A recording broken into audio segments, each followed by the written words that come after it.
The first topic I've got to ask, it's about Aaron, so we'll leave Aaron last. Somebody who's new-ish on the scene and mostly new on my scene. I hadn't heard of him for a while. Uh, One of your favorites, it's of course Patrick Melton from Nobody Loves Onions. Now, I'm quite hypocritical in that I used to say before the Chad Zumach versus Steel Toe stuff, as much as it crossed the line and it went too far, I couldn't help but laugh. Right. Because some of the shit Chad said was so mad that it was actually kind of hilarious to me. But then again, I'm one of those scumbags and you should see the stuff I Google search. But obviously for you, that was totally different. Recently, what's his name, Melton has gone to the point of literally trying to get your channel flagged and telling people to search for shit. It's a bit mad. Lemmi, you're the only one here that seems to actually wash yourself. So I'll start with you on this. What's your take on the Nobody Loves Onions versus Steel Toe Morning Show a feud? I'm enjoying it from on top of the fence. It's been quite the ride. I've met a lot of interesting people along the way. I'm more of a crosstalk chatter, so I'm more of a community-based. I think Melton's funny. I think Aaron is funny. Obviously, I watch his show, and I get a lot of shit from that community just for liking the show. But I think it's funny. I think Aaron needs to unblock Melton from Twitter, though, if I'm being honest.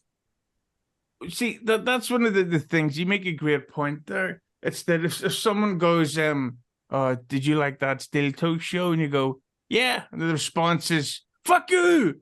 It's like, but I said I liked it. There was two possible answers. But Steel Toe, you're a notorious shit stir. Actually, kind of good looking. Of course. It's weird, isn't it? Like, how can you be good looking wearing a mask?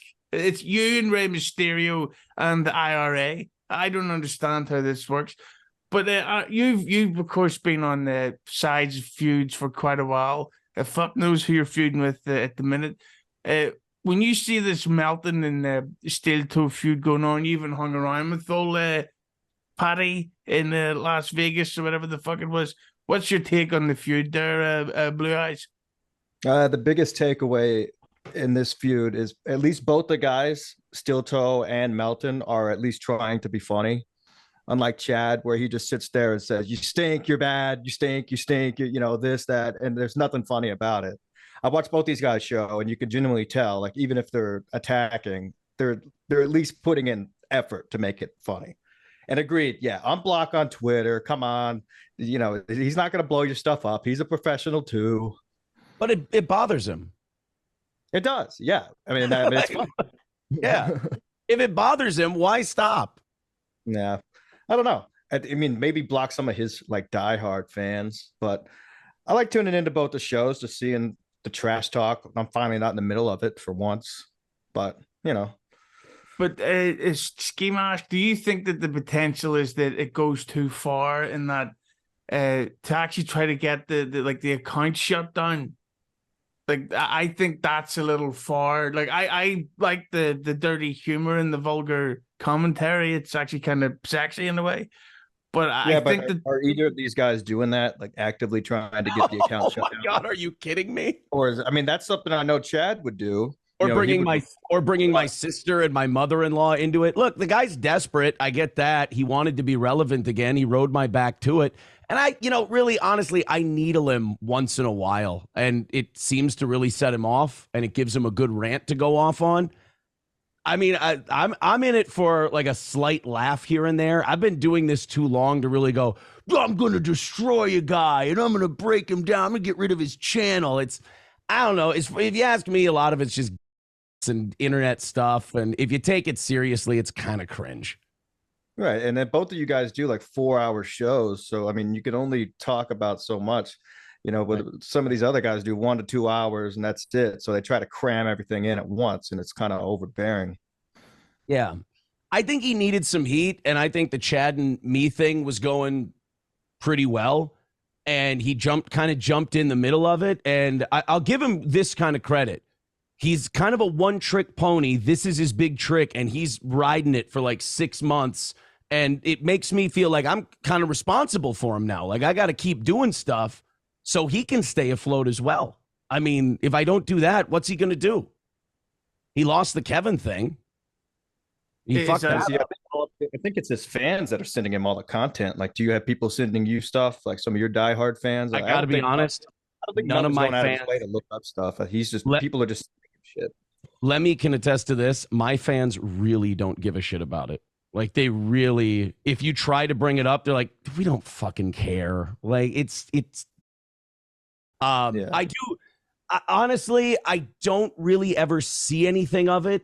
I'll hear once in a while someone will pop up in the chat and go, oh, he's melting down over some 3-second thing you said. And I'll just be like, yeah, I know that's kind of his thing. Like that's kind of his shtick. Like it's not a lot of mystery to him. I mean, he's pretty straightforward. He is what he is. And he seems to be having a good time with it. And it doesn't seem to be affecting my business at all. So go bananas. You can't say bananas these days. Oh, I'm sorry. Go. Yeah. And but how often but do you think that because to me it very much comes across as always looking for an issue, and that like a steel toe has brown hair, I hate brown hair. That is kind of his shtick. He's kind of, I think when Red Bar crushed him, I think he kind of tried to take a little bit of Red Bar into his persona, and it just kind of sometimes comes off as a bad imitation. Like, you know, sometimes Red Bar will zoom in on a guy's face and he'll pick a thing apart, but Red Bar also kind of understands that he's doing a gimmick and that he's kind of full of shit. Whereas I think a lot of people who imitate Red Bar don't get that part about him, that there's a wink and a nod into it. He starts working himself into a shoot where he's like, he's got brown hair. And then he's like 15 minutes later, he's still yelling about the brown hair. It's like, dude, you were supposed to be fucking around about the brown hair. You need to relax. You weigh 450 pounds. You're going to give yourself a fucking heart attack. And you don't want to die yelling about some guy's brown receding hairline.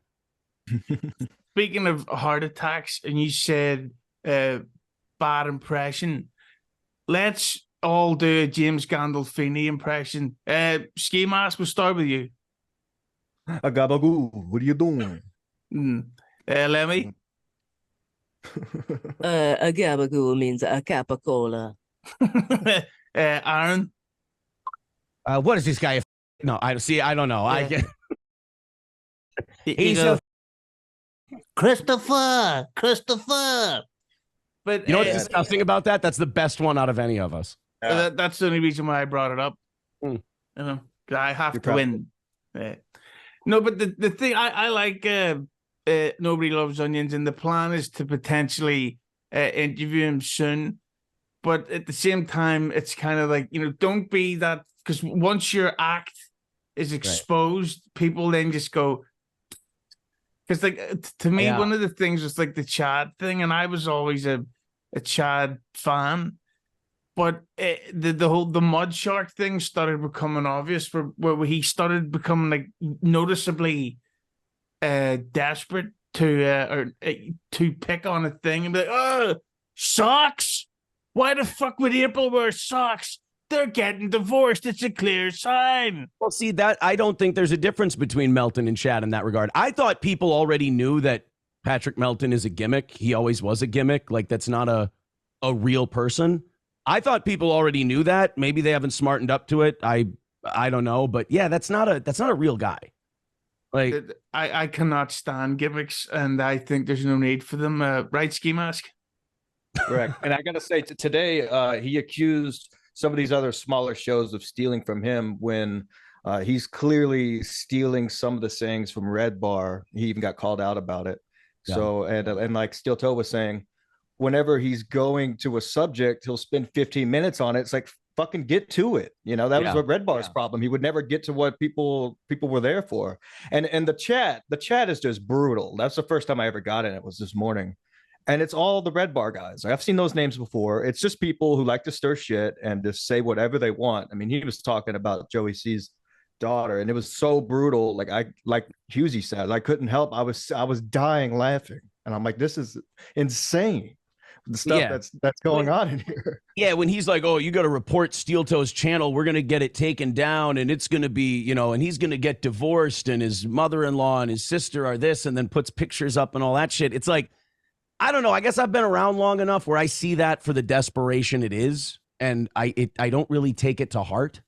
I've been deadened by broadcasting, and I kind of look at it, I smile, I throw him a little aside once in a while, and then just kind of move on with the show. I don't want to be a guy who yells about brown hair for 14 minutes.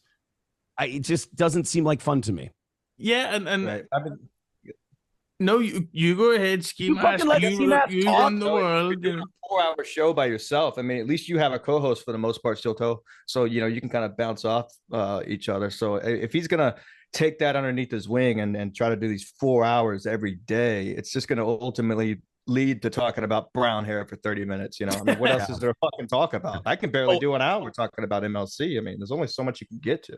Oh, and Ski Mask, when his chat criticized him about the stealing thing, I'm sure he took it in stride and was totally reasonable about it. No, he didn't allude to that part. He only alluded to people stealing from him. But then he said something, and they were like, Red Bar's been saying this for years. Yeah, but didn't he just threatened to sue that Misery Loves Clips Twitter account because the Misery Loves Clips guy was clipping him and going, well, this guy's kind of a fat dipshit. Yeah, and then he's like, if you call me a fat dipshit, I'm going to sue you. You'll clip any more of my content. It's like, how can you say all this stuff about other people and be so fucking sensitive? That's what I mean by not taking a guy like that seriously. That's got to be satire because I think he's kind of alluding to making fun of when Chad would go on his stream, and you know Chad's like being serious about lawyers and Bob being serious. So I think he's kind of, you know, doing it as a joke. See, and I never took Chad seriously when he did that. I can't see him being serious about lawyers and shit. The guy's a quirky guy and just trying to make a laugh, but you know, he's a bit of an emotional audience right now. Like everybody that was in that chat this morning there was not a single person was being nice. It was brutal. Yeah, he's a bit of an emotional fella. And yeah, a lot of people do kind of like you said, the Red Bar people, they kind of go in there to kind of just check on him to see if he's going to, you know, revert back to the Red Bar meltdown days, I think. Right. We got to give him credit, though. Nobody likes onions. It's kind of a genius name because you don't forget it because I'm being serious. Everybody likes onions. Am I right or what? They're lovely. Yeah, I'll be reading it. Yeah. Also, tell you what, as we wrap up the Nobody Loves Onions or whatever the fuck it's called section, is there anything about him, Aaron, that you actually like? I mean, like he's a silly character. I mean, that's kind of like that's a little endearing, is that he's just kind of silly. Like I say, like Chad, there was some stuff he said where I would be like, this motherfucker has overstepped. There's just something about this guy where I have an inability to take him seriously, where it's just kind of like, especially when you see the pictures of him and he's just, I always say he gives off a real bullied fat kid out of high school energy where he gets to recreate his persona. And now he's like, oh, good, I don't have to be the fat bullied kid anymore. I'm going to put on my superhero outfit that I always wanted to wear. And now I get to recreate myself in the eyes of new people. So there's something about that that's kind of just silly and fun. But yeah, I think not taking the guy seriously, unlike Chad. Like Chad, I really for a moment thought, this guy's gonna lose his fucking mind. Like this guy's not operating with a full deck. I think with this guy, with Patrick, he knows what he's doing to a degree. And so you don't have that as much mental instability. And a lovely smile